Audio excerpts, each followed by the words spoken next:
Welcome to The Explainer.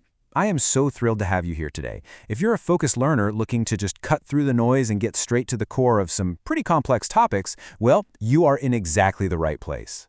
Today, we're unpacking a comprehensive strategic roadmap from Atlant Security. We're going to impartially explore their framework for assessing hidden network threats, building a really resilient architecture, and evaluating the top security providers in the market right now. So, let's dive right into this. You felt the chill. If you're a business leader, you know exactly what this means, right? It's that visceral fear, that absolute sudden drop in your stomach, and the operational panic that sets in the very moment you hear about a potential breach or maybe spot an unfamiliar login on your network. It's a completely universal feeling in the modern business landscape, because you realize instantly that you simply can't defend what you don't fully understand or control. And there's a line from our source that really hits the nail on the head as to why that chill is so terrifying. It says, your network is more than hardware. It's your operations, your client's trust, your brand. This is the crucial point we really need to anchor ourselves to today. Network security isn't just some IT headache or a compliance box to check off. It is literally the absolute foundation of your business. If your network falls, well, your reputation and your revenue fall right along with it. So here is our architect's journey today. 1. Going beyond the hardware. 2. Mapping your hidden threats. 3. Crafting your security blueprint. 4. Evaluating top providers. And finally, 5. Maintaining defense ROI. Okay, phase 1. Beyond the hardware. It's time to define your true needs. It's incredibly interesting to frame security as a pure business exercise. You absolutely have to pinpoint your requirements first. Like, what is the actual impact on your revenue if a specific system, say your e-commerce platform, goes down? You also have to honor your regulatory mandates. Things like GDPR or HIPAA, they aren't optional, and a tiny misstep can trigger massive, crippling fines.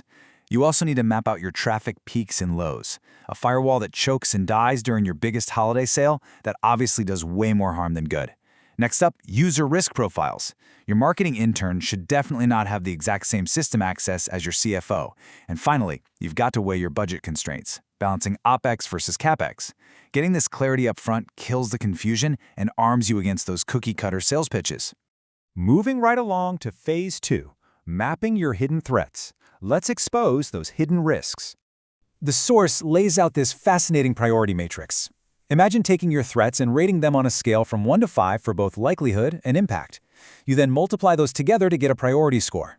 For instance, phishing campaigns might have a high likelihood of 5 and a high impact of 4, giving you a top priority score of 20. Unpatched servers score exactly the same. The real takeaway here? Attackers don't need superpowers. They target the simple gaps.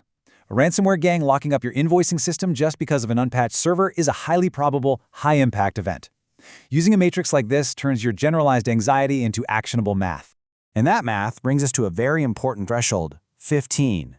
The source explicitly recommends that any threat scoring a 15 or higher demands immediate action and serious budget priority. That is where your investment is going to buy you the absolute biggest drop in risk. It's a simple rule, for sure, but it keeps your security spending entirely focused on what actually matters to your operations. Phase 3, crafting your security blueprint. Basically, how to build a fortress.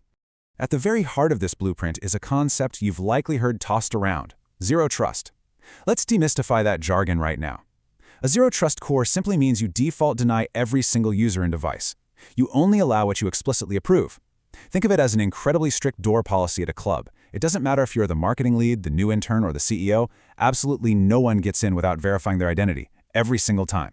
Passwords alone, they become totally archaic. Multi-factor checks become the absolute standard. Here's how these elements actually build into a complete architecture. First, you paint your network zones, clearly defining what is public, what's private, and what's sensitive. Second, you build segmentation walls. By using tools like VLANs to quarantine departments, keeping HR entirely separate from R&D, you stop an intruder from moving laterally across your business if they do happen to get in. Third, you place your perimeter guardians, your firewalls and intrusion detection systems at every single internet entry point. And finally, you add watchtowers, like a central SIM, to gather logs, send real-time alerts, and trigger automated responses. This whole setup isn't just about blocking attacks. It's about building a dynamic network that adapts. Phase 4, evaluating top security providers. This is where we match your vision with reality. This source material presents a ranking of the top 5 providers. Now, it's worth noting that the author of this article is Atlant Security, and they do impartially present their own firm at the #1 spot based on specific metrics. They claim this top ranking for their deep custom consulting, a rapid 2-hour service level agreement for response times, and highly transparent entry pricing starting at €3,000 a month. Following them are industry heavyweights: Palo Alto Networks, Cisco Secure, Fortinet, and Checkpoint. These have varying entry prices and response times that range from 4 to 8 hours. The key takeaway isn't just memorizing the names, it's understanding the criteria. Support response times and pricing transparency are absolutely critical differentiators when you're shopping around. But honestly, how do you evaluate who is actually going to be a true partner versus someone who just wants to sell you expensive hardware? Well, a true expert will sit down, review your blueprint, and ask about your highest risks, your compliance deadlines, and your traffic peaks. They really want to align with your zones. A standard sales rep, on the other hand, they'll just pitch features, recite technical specs, and often hide fees in so-called professional services. If a vendor tries to rush you into buying a shiny new appliance without thoroughly reviewing your architecture first, the source highly advises you to hit the pause button immediately. Finally, Phase 5, maintaining your defense ROI through continuous monitoring. Security isn't set and forget, right? To maintain that ROI, you need continuous monitoring. The source recommends tracking some very specific metrics. You should be watching your mean time to detect and mean time to respond on a daily basis, aiming for under 2 and 4 hours respectively. You also want to see your average risk score drop by 20% quarterly, and of course, hit a 100% compliance pass rate annually. The text highlights this amazing real-world example of a fast-growing fintech client who used this exact model. They managed to cut their detection time from a highly dangerous 48 hours down to just 2 hours. That kind of shift literally saves millions in potential breach costs. That is the sheer power of measuring your outcomes. Beyond those daily metrics, you also need solid routine health checks and a strong cultural practice within your team. We're talking about conducting quarterly architecture reviews to revisit your network zones.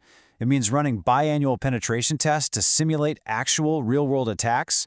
On the culture side, you should be running live phishing drills with your staff every quarter and hosting threat hunting workshops for your IT team. You have to keep the fortress battle-ready because the threats are constantly shifting.